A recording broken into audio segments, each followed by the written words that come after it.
ഈ ഭക്ഷണമൊക്കെ കഴിക്കാൻ പാത്രം കണ്ടുപിടിച്ചത് ആരാണാവോ? കഴുകി വയ്യ, വല്ല ഇലയിലും കഴിച്ചാൽ മതിയായിരുന്നു. അമ്മയും സാരിയും തമ്മിൽ ഭയങ്കര മൽപ്പിടുത്തത്തിലാണ്. അങ്ങനെ മത്സരത്തിൽ അമ്മ ജയിച്ചിട്ടുണ്ട്. സാരി അമ്മ പൊറോട്ട കീറുമ്പോൾ വലിച്ചു കീറി വെച്ചിട്ടുണ്ട്. ഇനിയിപ്പോ കരഞ്ഞാതിയല്ലോ. ഈ തേങ്ങ വല്ല സിമന്റും കൊണ്ട് വാർത്ത് വെച്ചിട്ടാണോ ദൈവമേ? എത്രയൊക്കെ നോക്കിയിട്ട് തൊണ്ട ഇളകുന്നേ ഇല്ല. ആ പറന്നു പോകുന്നത് അച്ഛൻ്റെ അലക്കാനുള്ള ഡ്രസ്സാണ്. തിരിച്ച് അവിടെ നല്ല ബക്കറ്റോ കല്ലോ ഒക്കെ പറന്നു വരാൻ ചാൻസ് ഉണ്ട്. അമ്മയുടെ കൃഷി മുഴുവൻ വീട്ടിലെ തുരപ്പനലിയായ ഞാനാണ് നശിപ്പിക്കുന്നതെന്നാണ് അമ്മ ഇപ്പൊ. ഇതിലും ഭേദം പന്നി ഇറങ്ങിയാൽ മതിയായിരുന്നു അമ്മ പറയുന്നത്. ഇന്ന് വൈകുന്നേരത്തെ സ്പെഷ്യൽ ഉഴുന്നുവടയാണ്. അതിന് വേണ്ടിയിട്ടുള്ള വെട്ടിക്കൂട്ടിലാണ് ഈ നടന്നുകൊണ്ടിരിക്കുന്നത്.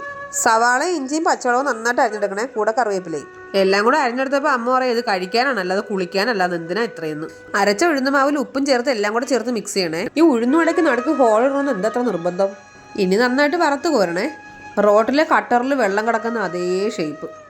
തീരെ ചൂടും വെയിലിൻ്റെ ചൂടും കൂടെ അടിച്ചിട്ട് അവിടെ ഇരുന്ന് കരിഞ്ഞ പപ്പടം പോലെ ആയി. നല്ല ചൂട് ഉഴുന്നുവട. ഉഴുന്നുവടയും ചമ്മന്തിയും കട്ടൻ ചായയും പിന്നെ ഞങ്ങളും. ഉഴുന്നുവടയ്ക്ക് ഉപ്പ് ഒരല്പം ഞാൻ കുറച്ചേരം എന്താ, ചമ്മന്തിക്ക് അമ്മ കാര്യമായിട്ട് ഉപ്പിട്ടിട്ടുണ്ട്. അപ്പം നമ്മുടെ ചാനൽ എല്ലാവരും സബ്സ്ക്രൈബ് ചെയ്ത് സഹായിക്കണേ. ടാറ്റാ.